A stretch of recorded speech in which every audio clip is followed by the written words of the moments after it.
Okay, so something slightly different for today's video.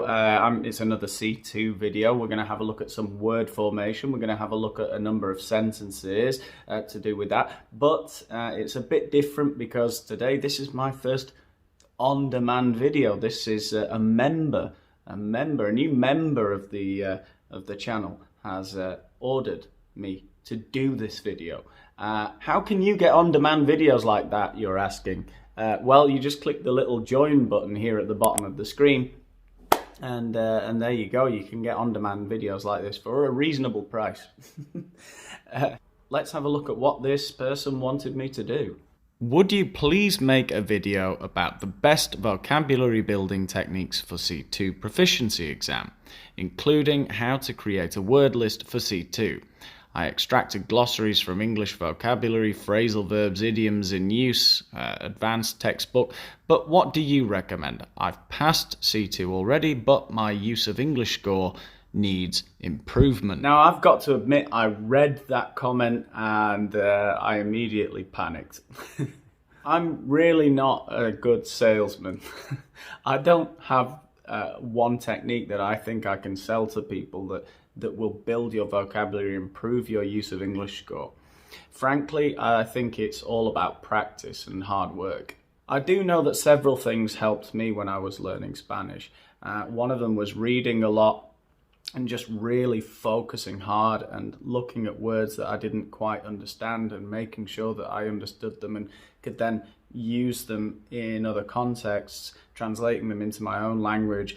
I found that another thing that often is a problem is that as you learn bigger, more technical words, there are very few opportunities for you to use those words in general conversation, and especially if you don't live in the country of your target language. A lot of you who are watching these videos don't live in England, don't live in the USA, so you don't get the opportunity to practice your new vocabulary. One of the ways I found that I could practice new vocabulary, and a place where I wasn't worried about what people thought about me, was the internet.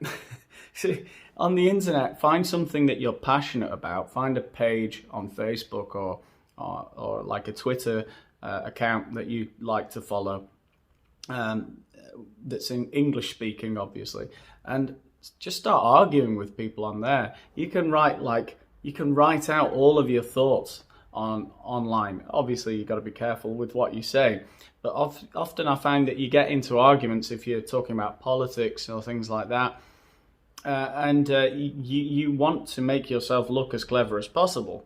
So you try and use bigger words and you try and explain things in a more articulate way, a more concise way. Basically, that is one of the best ways to get better at communicating, is just by communicating, writing things down, saying them out loud to yourself. But of course, there has to be some reason behind it. You can't just be writing because you've been told to do a dictation or something like that. It has to be something you're interested in, I find. So I find joining groups on Facebook, following accounts on Twitter and things like that was really useful for me when learning Spanish.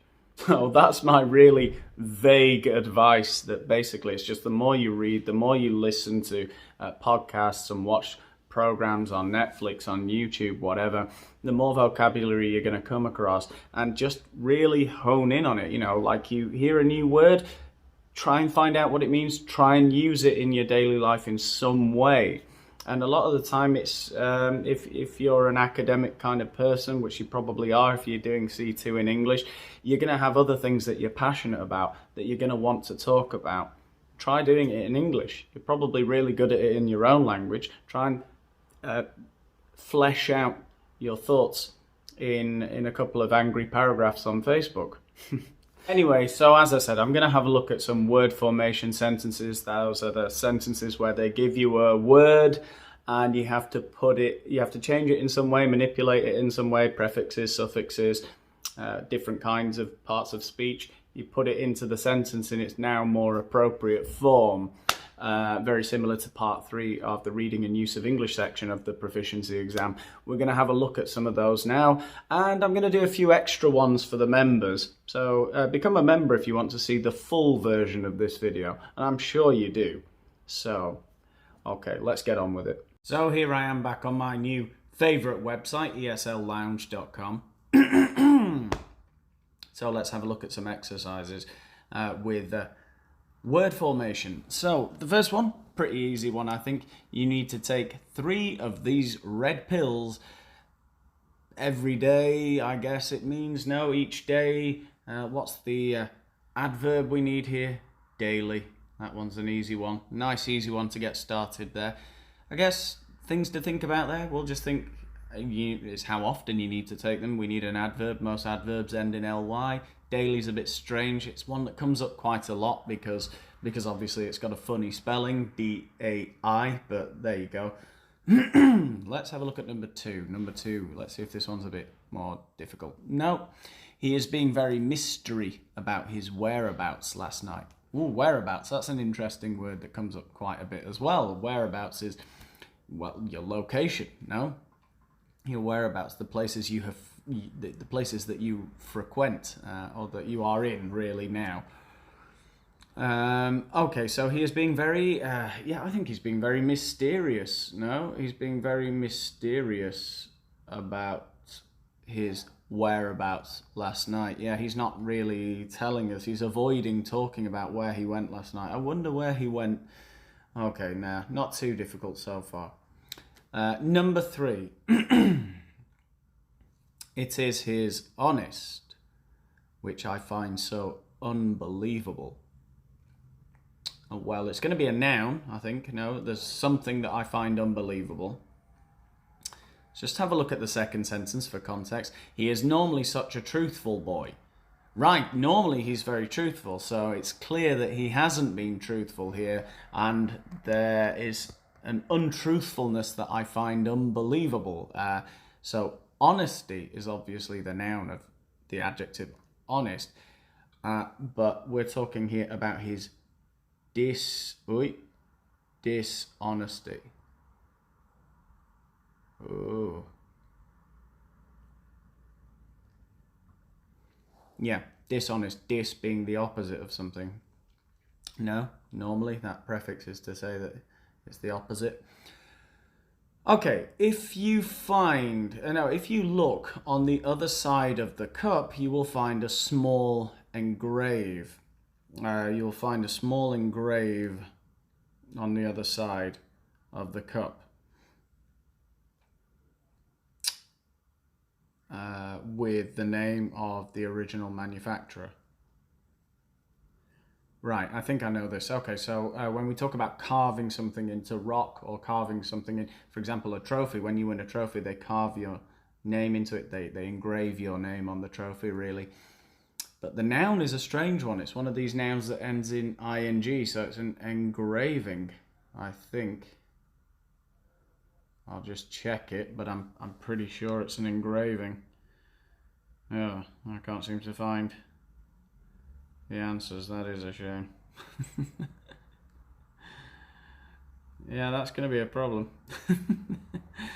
Yeah, I'm pretty sure it's an engraving anyway. I'll check it afterwards anyway. Okay, so number 5. Reports on the invasion are still very unclear, as there are the as are the imply of what this will prompt the government to do. Okay, so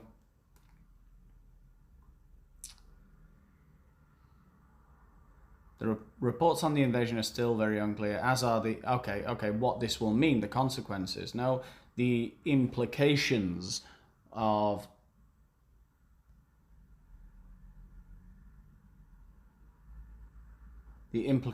what this will prompt the government to do. Yeah, the implications, the consequences of what the implications, what this will imply.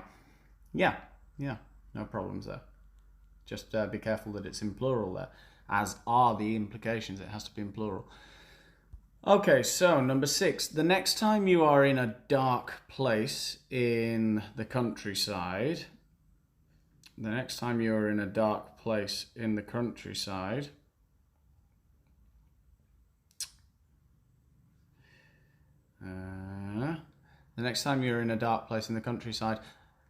at night, look up at the night sky and wonder at the number, stars set out in the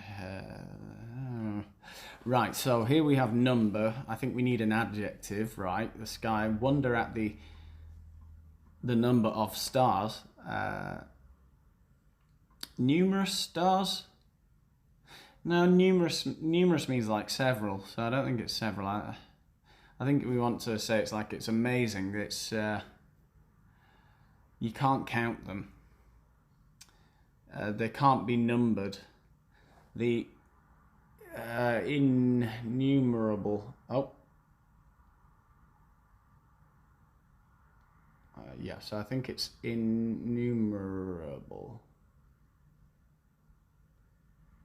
The innumerable stars set out in the heavens before you. The heavens not being where you go when you die. That's heaven.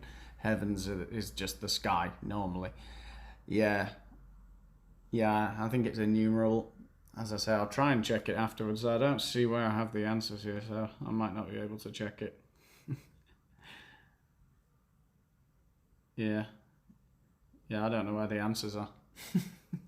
So I'm assuming I'm getting all of these right. Okay, number 7. This is a new law. This new law will not only affect cinemas in the United States, but could have dramatic could have dramatic and significant effects on the film industry, I guess, like around the world. No, so there is a word for that. The film industry worldwide. Film industry worldwide, all over the world. Yeah, absolutely, very good. Okay, number 8 then. As he was walking home late last night, Mr. Jones saw a strange sphere shape in the sky and rang the police immediately. He saw a sphere is an object, so it's not a sphere. A sphere is not an adjective. We need an adjective. So he saw a UFO in the sky, basically an unidentified flying object. I think it has to be a spherical object, a spherical shape in the sky. I'm just going to check the answers here. I think I got them all right. It says I got number 7 wrong. I said worldwide. What did I write? Oh, God. Yeah, okay. Yeah, worldwide, sorry. Yeah, anyway, I got them all right. That doesn't count. That was a typo. Typos don't count. So shut up. Let's have a look at the next one. Let's see if I don't make any silly mistakes on this one. Someone should have told me. It's not live, is it? The survey showed many young offenders had difficult bring. Well, young offenders. Well, think about this. What is true about criminals? And the fact is, a lot of them have had difficult childhoods. And what do we say about what do your parents do in your childhood? They bring you up. No, you are brought up by your parents. And if you are brought up by your parents, there must be some kind of noun that also means childhood. No, your youth. And it is upbringing. However, here I would say it has to be plural. The survey showed many young offenders had difficult plural upbringings. Yes, they had difficult upbringings. And 1 second here. Let's see, number 2. Number 2, despite the striking similarities between the two paintings, the court decided the artist was not guilty of making a fraud copy. Well, a fraud is the crime, but you can describe a copy. Even so, these two paintings were very similar, but it didn't constitute fraud. What had been done, it was not the artist was not guilty of making a fraudulent copy. It's not guilty of making a fraudulent copy. Okay, yeah, I think that's good enough there. There we go. Number 3, you should dress formal for the party. No tuxedo required. You should dress. Okay, so that second sentence is important for the context. No tuxedo required, so it's not formal. So we don't need to say you should dress formally, but rather the opposite. You should dress informally or casually. No, you should dress informally for the party. No tuxedo required. Yeah, that's clearly correct. Okay, number 4. The stray dog spent his days following tourists, hoping to, one of them, friend. Okay, so yeah, hoping to make friends with one of them. No, the stray dog, the dog that was separated from the pack, I suppose, stray, cast astray. Yeah, so there is a verb which means to make friends, and it's a bit formal, but we say to befriend. To befriend one of them, hoping to befriend one of them. Okay, good. Severe crowd problems in the country's prisons persuaded the government to invest more money in its prison rebuilding program. Yeah, okay. This one's quite difficult because obviously, if you watch the news and things in English, you'll hear about crowd problems and crowd troubles. So you might think, well, crowd is okay there, but no, this isn't a problem with a crowd.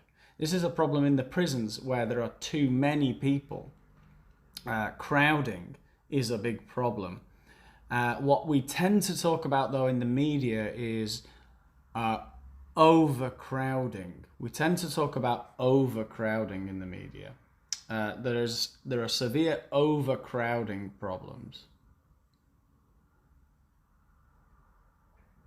Which is a bit strange when I think about it, really, because surely crowding would be a big problem in prison.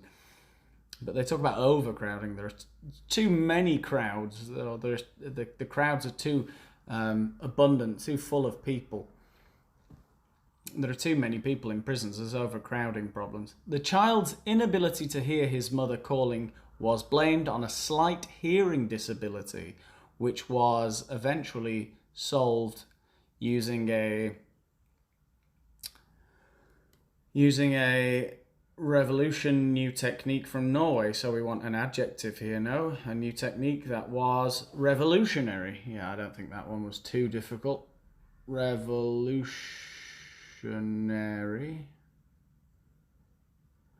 Oh, for goodness sake.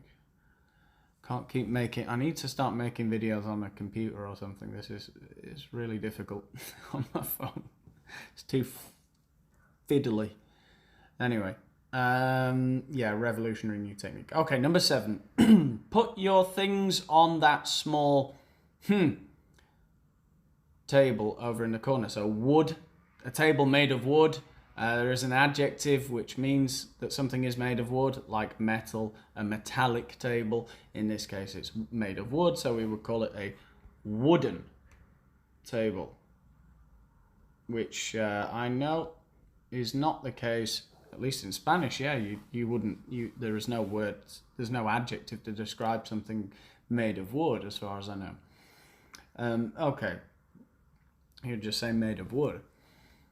Okay, number 8, the tunnel under the river is near, now this one's difficult, near complete now and should be open for before next summer. So we could say it is almost complete. It has almost been completed.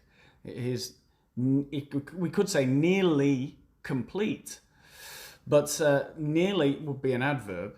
So we're saying complete. We're saying how complete is it? Nearly complete.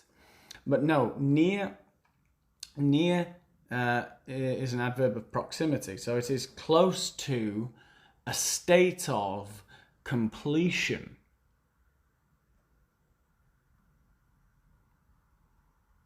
Yeah, completion. It is near completion. Yeah, no problems. Oh, well, I'll just check, but I'm pretty sure. What did I get wrong? No, that's not right. It says in number 1 it's upbringing. It's not upbringing, it's upbringings. I'll just show you that one again. It said that I got number 1 wrong. There's no way that that correction is correct. So, and don't anybody write to me telling me I'm wrong, because I'm not wrong. Okay? The survey showed how many young offenders had difficult upbringings. Yeah, it has to be upbringings. It has to be in plural. Had difficult. Another thing is if they had said offenders had a difficult upbringing. Yeah, but no. It's clearly, it has to be in plural in that sentence. Yeah, I'm not accepting that. Okay, if you're not a member, we have finished for today. If you're a member, then you have exclusive access to a few more exercises that I'm going to do now, and also a link that I'm going to put in the description, not for the non-members. Okay, good, thanks. We're done for today, unless you're a member. Okay, in which case we'll continue. So bye, or see you in a couple of seconds.